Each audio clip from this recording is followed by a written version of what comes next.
Welcome to our channel. Today we how to enable Adobe Firefly in Photoshop for generative edits, complete guide step by step clearly.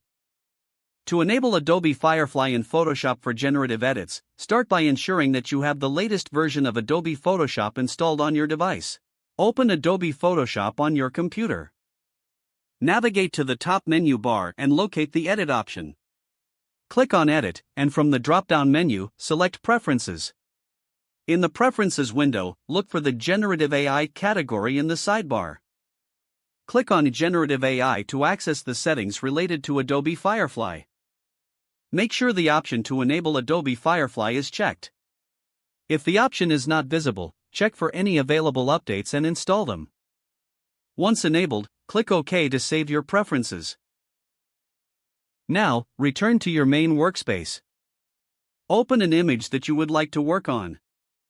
To begin using generative edits, select the Generative Fill tool from the toolbar.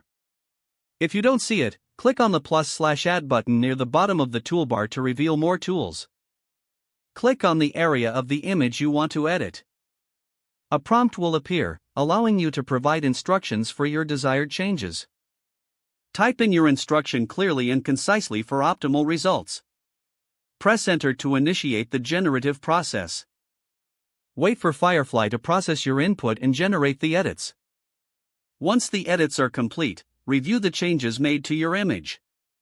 If you're satisfied with the results, click OK to apply the changes.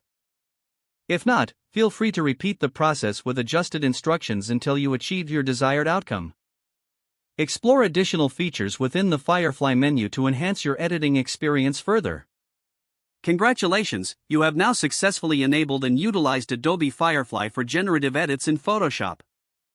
If the page does not load, refresh the browser or try again in a private or incognito window. Make sure you are using the correct email address, then retype it carefully to avoid small typos. If your password is not accepted, use the reset option and create a new strong password you can remember. Check your spam folder for verification or security emails, then complete any requested confirmation steps.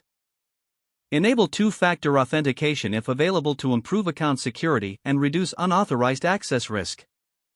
After signing in, review your profile details so your contact information and settings are accurate and current. Don't forget to like this video and subscribe to our channel.